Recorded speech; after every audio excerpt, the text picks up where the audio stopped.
Hola, ¿qué tal? Muy buenas noches. Sean todas y todos ustedes bienvenidos de vuelta. En pocas palabras, mi nombre es Víctor Caballero. Hace un momento hemos estado conversando sobre el debate de ayer del Jurado Nacional de Elecciones, el último debate de los candidatos a la alcaldía de Lima. Y en este bloque vamos a continuar hablando de este tema, pero esta vez lo vamos a hacer con Alonso Cárdenas. Él es politólogo de la Universidad Antonio Ruiz de Montoya. Buenas noches, señor Cárdenas. Buenas noches, Víctor. Muchísimas gracias por la invitación. No, gracias a usted por darnos un poco de su tiempo. Quisiera empezar haciéndole una pregunta que muchos, me imagino, se están haciendo en este momento. Para empezar, después del desempeño de ayer, lo primero que quisiera saber es cuál es su opinión con respecto a este desempeño, cómo considera usted que ha sido el resultado al final, que podríamos, a la conclusión a la que podríamos llegar después de la exposición de todos estos candidatos. Y lo otro que quisiera saber es si usted considera que faltando tan poco tiempo para las elecciones, esta presentación, no solamente favorable en algunos casos, sino perjudicial en otros, podría tener alguna influencia importante en los resultados del 2 de octubre. Bueno, yo creo que hay que verlo desde diferentes ángulos, ¿no? Yo creo que lo más relevante que podemos rescatar de lo que sucedió el día de ayer es que este modelo de democracia sin partidos está ya llegando a un punto límite, ¿no? A un punto donde hace mucho daño a la democracia, ¿no? ¿Y por qué le digo esto? Porque es muy difícil sostener un sistema democrático con partidos tan precarios, tan improvisados, vientres de alquiler, cascarones vacíos, ¿no? Si usted ve, por ejemplo, las últimas encuestas internacionales, los partidos políticos en el Perú son los de peor aprobación en América Latina, ¿no? Y esto lo dice el Barómetro de las Américas, lo dice el Latinobarómetro, y no es un fenómeno nuevo, es un fenómeno que venimos arrastrando prácticamente hace 30 años, donde se barrió con lo poco que quedaba de sistema de partidos en nuestro país, y se optó por un modelo de democracia plebiscitaria donde lo que prima es el caudillismo, ¿no? El mesianismo, el culto a la personalidad, y se desatiende el factor elemental que es la institucionalidad, ¿no? Mientras no salgamos de ese vicio, de ese círculo vicioso de democracia sin partidos, pues cada vez esta opción de votar por el mal menor se va a complicar, ¿no? Porque es muy difícil saber cuál ya es el mal menor, ¿no? Dado que el nivel de los partidos, de los candidatos en general, denota precariedad, improvisación, no conocer bien cuáles son, digamos, las facultades que tienes como autoridad. Y entonces el nivel es demasiado mediano con tendencia a la baja, ¿no? Y lo que hace un terrible daño al sistema democrático en general, ¿no? Lo que hemos visto ayer es pues lamentable, ¿no? Inclusive para el estándar peruano. Ahora, ¿son los propios partidos los que abiertamente le dicen a la ciudadanía que no tienen ninguna intención de tener una carrera política o tener algunos candidatos pues con algún tipo de historial político, ¿no? Recordemos este comunicado publicado por Juntos por el Perú, en el que debido al caso del candidato Gonzalo Alegría, ellos salieron a decir pues de que básicamente la única relación que tenían con él era por un tema de elecciones, ¿no? Este señor solamente se ha unido al partido por estas elecciones y esa es la única relación que tenemos, el único vínculo que existe entre nosotros. Ese es el mensaje que ha enviado abiertamente Juntos por el Perú. Pareciera que ya ni siquiera les interesa aparentar. Pero efectivamente, ¿no? Lo de Juntos por el Perú a mí me parece un comunicado lamentable, pero no es el único caso de esta política saltimbanqui, ¿no?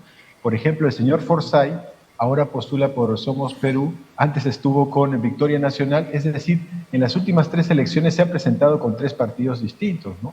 El señor Urresti, recordemos que estuvo en alianza con nada más y nada menos que Susana Villarán, ¿no? Para la plancha presidencial, ¿no? Y así podemos ver cómo no hay ningún tipo de ideología, no hay ningún tipo de doctrina, no hay ningún tipo de nada. Lo que se busca es una combi que me pueda llevar a un cargo público, ¿no? Y eso, pues, lamentablemente, ha generado este rechazo, esta indignación de la ciudadanía con sus autoridades políticas, ¿no? Estamos llegando al extremo de que, como te decía, el mal menor es cada vez más difícil de identificar, ¿no? Y en estas situaciones, pues, el sistema democrático, pues, se empieza a derrumbar, ¿no? Ahora, de repente es una percepción personal, pero por lo que pareciera de que en esta campaña por fin ha llamado la atención esta costumbre de algunos candidatos. No sé si usted me va a decir, ¿no?, si lo ha visto de repente en otras campañas, pero lo que yo veo es de que por fin se ha puesto este tema en vitrina, ¿no?, que es de que muchas veces algunos candidatos, y en este caso a la alcaldía de Lima, prometen cosas que escapan por completo de sus competencias, ¿no? Hablamos de generación de empleo, hablamos pues de captura de criminales, hablamos de reforma del sistema de justicia, reforma, incluso algunos hablan pues de reforma constitucional, ¿no?, que nada tiene que ver pues con las facultades de un alcalde de Lima. ¿Usted considera que esto es algo saludable de alguna u otra manera, a pesar de la terrible oferta que nos dan los partidos? ¿Es una buena noticia que este tema de cuáles son las verdaderas prerrogativas o capacidades de un candidato a un cargo público se haya puesto por fin como un tema importante para la ciudadanía? Bueno, por supuesto, ¿no? Porque, digamos, uno de los elementos básicos de la transparencia es decirle a la ciudadanía que efectivamente tienes la capacidad y tienes la potestad para hacer X o Y tema, ¿no? Si tú le estás diciendo a la ciudadanía que vas a hacer X y la Constitución, la ley, la norma no te permite hacer X, tú eres un estafador, eres un mentiroso, un vendedor de cebo de culebra, ¿no? Y eso que tú mencionas vuelve a mi punto principal, ¿no? A mi punto que yo he querido destacar en esta entrevista, que es que el partido político como tal es improvisado. Los asesores de los candidatos no saben dónde están parados, ¿no? No hay una trayectoria clara para identificar efectivamente cuáles son las facultades y las potestades que yo tengo como autoridad política. Y eso no es otra cosa que improvisación, ¿no? Falta de respeto a la ciudadanía, dejadez, no tener ningún conocimiento mínimo de cómo se conduce la cosa pública, manejo de gestión, políticas públicas, la improvisación total, ¿no? Y esto, desgraciadamente, lo pagamos los ciudadanos, ¿no? Porque cada vez más la calidad de vida en Lima y en otras ciudades del país es menor en términos de contaminación ambiental, en términos de tráfico, en términos de inseguridad ciudadana, en términos de acceso a espacios públicos, en fin, en una serie de elementos que construyen la calidad de vida, ¿no? Y si nosotros no tenemos autoridades competentes, pues la calidad de vida cada vez se deteriora más, ¿no? Por eso es tan importante, preponderante, que los políticos sean profesionales, que haya un sistema de partidos mínimamente cuajado para evitar que, pues, digamos, esto se convierta en la ley de la selva, donde el sálvese quien pueda es la norma y no la excepción, ¿no? ¿Usted considera que, habiendo visto el debate de ayer, el desempeño en algunos casos positivo, por así decirlo, mucha gente resalta la participación de George Forsyth, de Elizabeth León, y otras personas pues también han criticado el desempeño de Daniel Urresti, que tuvo este incidente con una de las moderadoras, ¿no? ¿Usted considera que estas incidencias, ya sean favorables o perjudiciales, puedan tener algún tipo de implicancia, algún tipo de influencia en el electorado que ha demostrado en estas elecciones, como en muchas otras, que no está interesado en conocer a los candidatos, en conocer propuestas? El nivel de desinterés ha sido muy grande. Es que este debate se haya llevado a cabo una semana antes y haya tenido los resultados que usted ha observado. ¿Cree que tenga algún tipo de resultado, algún tipo de interés en la ciudadanía?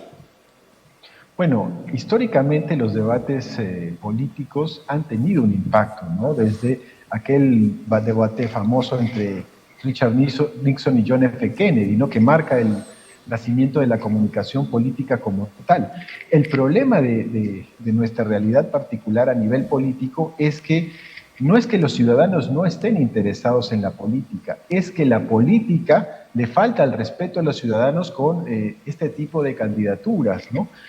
Obviamente la ciudadanía está interesada pues en reducir la inseguridad ciudadana, en un mejor transporte público, en más áreas verdes, ¿no? En menos contaminación, etcétera, un mejor lugar para las familias y para los niños, por ejemplo, ¿no?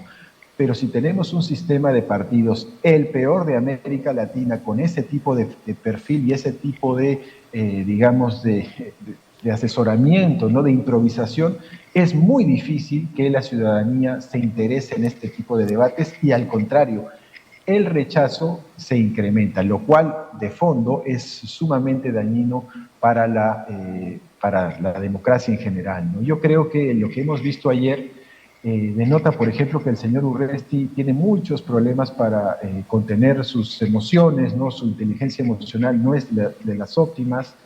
Por ejemplo, el señor López Aliaga dio algunas ideas interesantes como la línea 2 del Metropolitano, que no es su potestad, sino que debería articularlo, por ejemplo, con la ATU.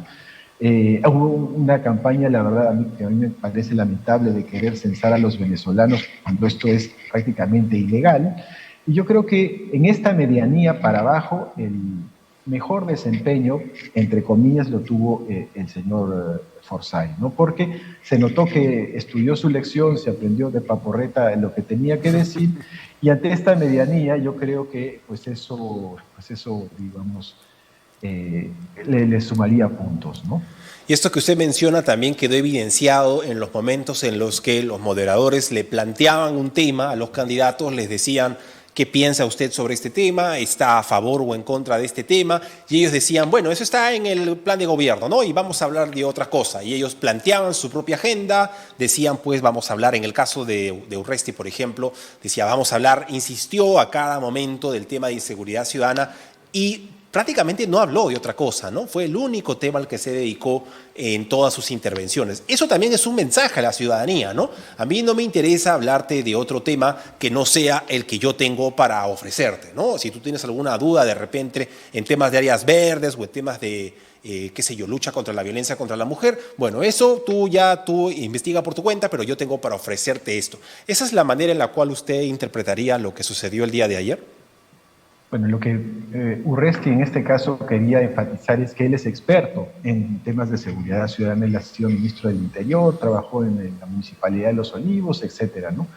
Y que además conectar con la principal demanda que según las encuestas tienen los limeños, que es la demanda de seguridad ciudadana.